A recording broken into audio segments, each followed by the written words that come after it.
ඉතින් කොහොමද යාළුවනේ ඔන්න අද ගෙනල්ලා තියෙන්නේ අන්බොක්සින් වීඩියෝ එකක්. අද අන්බොක්ස් කරන්න යන්නේ මෙන්න මේ බජට් ගේමින් කීබෝඩ් එක. මේක ඇත්තටම ගණන් අඩුයි අනිත් කීබෝඩ් එක වලට සාපේක්ෂව. එහෙනම් වැඩි කතා නැතුව අද වීඩියෝ එකට යමු.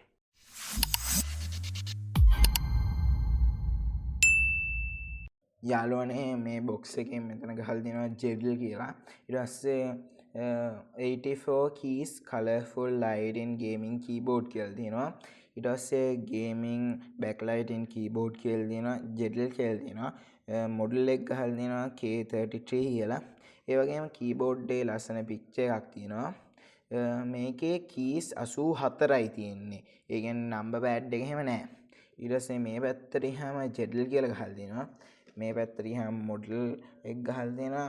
මෙතනත් මොඩල් එක ගහලා දෙනවා. මෙතන ජෙඩල් කියලා ගහලා දෙනවා. මෙතනත් මොඩල් එක ගහලා දෙනවා. පිටිපස්සට ගියාම ජෙඩල් කියලා ගහලා තියෙනවා. ඒ වගේම පික්චර් එකක් ගහලා දෙනවා කීබෝඩ් එකේ. ඊට පස්සේ පික්චර් එකක් එක්ක ලයිටින් කියලා ගහලා දෙනවා. ඊට පස්සේ මල්ටිමීඩියා ෆන්ක්ෂන් කියලා දෙනවා. ඒ කියන්නේ F1 කී එකේ ඉඳලා F12 කී එක තියෙනවා. ඊට පස්සේ කීබෝඩ් සයිස් එක තියෙනවා. මේ කීබෝඩ් එකේ දිග ඇවිල්ලා මිලිමීටර් 341යි. ඊට පස්සේ පළල ඇවිල්ලා ආසන්න වශයෙන් මිලිමීටර් 148ක් විතර වෙනවා. ඊට පස්සේ උස ඇවිල්ලා ආසන්න වශයෙන් මිලිමීටර් 34ක් විතර වෙනවා. weight එක තියෙනවා 485 ග්‍රෑම්. ඊට පස්සේ ලයිටින් තියෙනවා කීබෝඩ් එකේ දෙපැත්තේ ලයිටින් තියෙනවා කියලා තියෙනවා. ඊට පස්සේ කේබල් එක මීටර් 1.5ක් දිගයි කියලා තියෙනවා. එහෙනම් අපි මේක අන්බොක්ස් කරගමු. ඊට පස්සේ යාළුවනේ මෙතන පොඩි ලොක් දෙයක් වගේ තියෙනවා. ඒ දෙක අපි අයින් කරමු.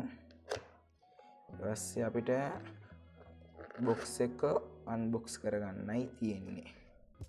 මේන් තියෙන අපේ කීබෝඩ් එක. අපි බොක්ස් එකෙන් එළියට ගමු.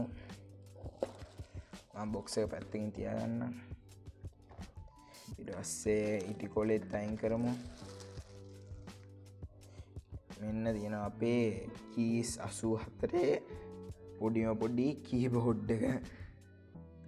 මේ පැත්තෙන් ගත්තාම අපේ බ්‍රැකට් දෙක තියෙනවා. අර කීබෝඩ් එක පොඩ්ඩක් ඇන්ගල් කරලා තියන්න පුළුවන්.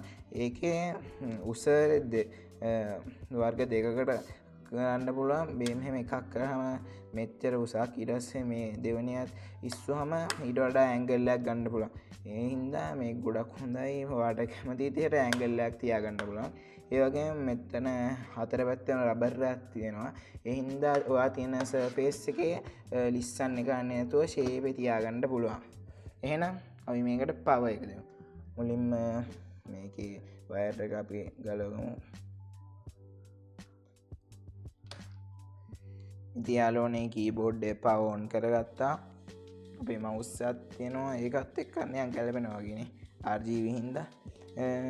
යාළුවනේ මේකේ මෙතන ලයිට් ඉන්ඩිකේටර්ස් දෙකක් තියෙනවා. මේක කැප්ස් ලොක් එකක. ඔන්න මම කැප්ස් ලොක් එක ඔන් කරාම මේ green color එකෙන් ඉන්ඩිකේට් වෙනවා. ආවෝ කැප්ස් ලොක් එක ප්‍රෙස් කරාම ඒක ඕෆ් වෙලා යනවා. ඊට පස්සේ මෙතන තියෙන යාළුවනේ මේකේ brightness level එක. මේකේ brightness අඩු වෙද්දී මේකේනොත් පෙන්නන level එක අඩු වෙලා කියලා. යාළුවනේ මං කිව්වේ දෙපැත්තේ lights තියෙනවා කියලා. මේ පැත්තේ light එක මේ තියෙන්නේ මේ පැත්තේ light එක. ඉතින් යාළුවනේ මේකේ lights on off කරන විදිය බැලුවොත් එහෙම මෙතන තියෙනවා light icon එකත් එක කීයක්. ඒක press කරාම lights off වෙනවා. ආපහු press කරාම lights on වෙනවා. ඒ වගේම යාළුවනේ මේකේ pattern එකයි තියෙන්නේ. ඒ pattern එක ගන්න ඕන නම් F1 කීයත් එක්ක light key එක press කරන්න ඕනේ.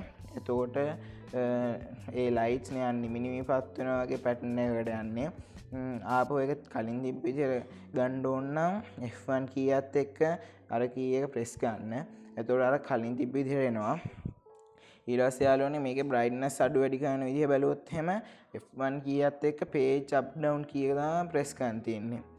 දැන් brightness අඩු ගන්න එහෙම නම් F1 කීයත් එක්ක page down කී එක එබුවොත් එහෙම brightness අඩු වෙනවා. දැක්කද යාළුවනේ? ආපහු page up කී එක එබුවොත් එහෙම brightness වැඩි වෙනවා. දැක්කද යාළුවනේ?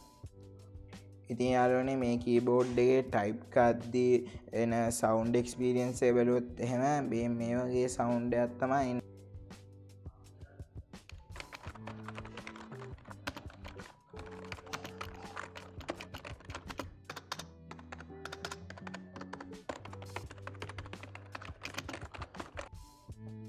ඉතින් යාළුවනේ මං තාම මේ ගාන කියේ නෑනේ.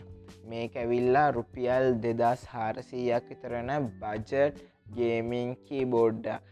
මේකේ ඇත්තටම ටයිපින් එක්ස්පීරියන්ස් එකත් එක්ක මේ ගෙවන ගානට උපරිම සාධාරණයක් කරලා දෙනවා. අනේ මේ මෙටීරියල් එහෙමනම් සුපිරියක් ආය කියන්න වැරදක් නෑ.